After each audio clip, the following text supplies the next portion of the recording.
mengarahkan haluannya ke pantai seberang, mengamuklah samudera dan badai menderu, gelombang zaman menghempas bersulit ditanggung.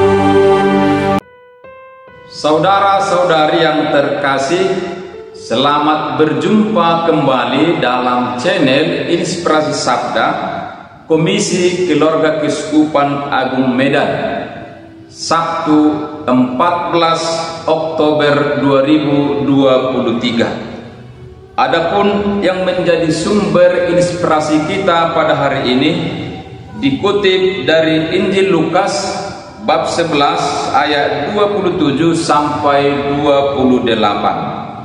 Marilah kita mendengarkan. Pada suatu hari, ketika Yesus sedang berbicara kepada orang banyak, berserulah seorang wanita dari antara orang banyak itu dan berkata kepada Yesus, "Berbahagialah ibu yang telah mengandung dan menyusui engkau." Tetapi Yesus bersabda, "Yang berbahagia ialah mereka yang mendengarkan sabda Allah dan memeliharanya." Demikianlah sabda Tuhan. Samuel Sam Cantron, seorang motivator bertangan satu dari Australia, pernah berkata, "Janganlah mencemburui kebahagiaan orang lain, sebab kamu sungguh tidak tahu apa-apa tentang semua yang telah ia jalani." Ini benar. Manusia itu beragam dimensi, bertumpuk pengalaman, berlapis pergumulan. Tak mungkin kita pahami seutuhnya, karena sudut pandang kita sangat terbatas. Saudara-saudari yang terkasih, ketika Yesus masih berbicara, berserulah seorang perempuan dari antara orang banyak dan berkata kepadanya, "Berbahagialah ibu yang telah mengandung engkau dan susu yang telah menyusui engkau." Perkataan ini merupakan pujian kepada sikap batin Bunda Maria. Konsili Vatikan kedua mengatakan dalam pewartaan Yesus, ia atau Maria menerima sabdanya ketika putranya mengagungkan kerajaan di atas pemikiran dan ikatan akan daging dan darah, dan ia menyatakan bahagia mereka yang mendengar dan melakukan sabda Allah. Yesus tidak menolak pujian dari wanita yang berseru memuji bundanya, melainkan ia menerima pujian itu dan bahkan menjelaskan lebih jauh bahwa yang menjadikan Maria berbahagia adalah secara khusus adalah karena ia telah mendengarkan firman Tuhan dan melaksanakannya. Maka perkataannya ini adalah pujian kepada ketaatan Maria ibunya.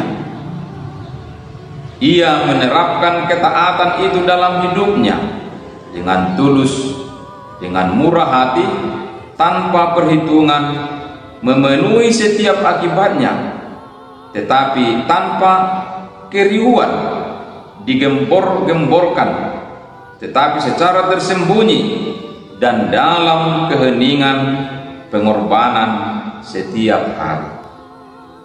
Pujian serupa yang dikatakan Yesus kepada Maria itu juga dikatakannya ketika Bunda Maria dan para saudara Yesus mencarinya pada saat ia mengajar di bait Allah.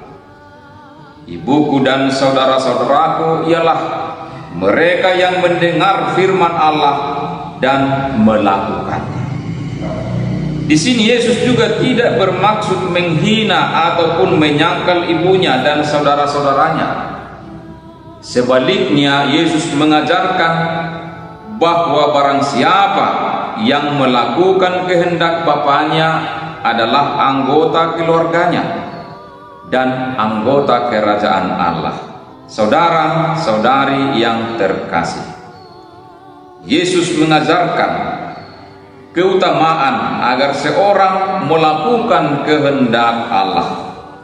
Ungkapan ini merupakan pujian kepada Bunda Maria, sebab Yesus mengakui bahwa Bunda Maria pertama-tama adalah seorang yang melakukan kehendak Bapa. Maria pertama-tama telah mengandungnya Sang Firman Allah dalam hatinya sebelum ia mengandung Kristus Sang Firman di dalam tubuhnya. Ketaatan Maria kepada kehendak Bapa inilah yang menyatukannya dengan Kristus melebihi dari hubungan darah. Maka perkataan di atas tidak untuk diartikan bahwa Yesus menyangkal ibunya, melainkan untuk mengatakan bahwa Maria layak untuk dihormati, bukan saja karena ia telah melahirkan Yesus, tetapi karena ia pertama-tama menaati dan melaksanakan kehendak Allah. Saudara-saudari yang terkasih, apa yang menjadi pesan dari bacaan hari ini? Marilah kita juga menjadi tokoh, menjadi orang yang selalu mendengarkan dan melaksanakan kehendak Allah di dalam hidup kita. Amin. Keluarga gereja kecil, marikan cinta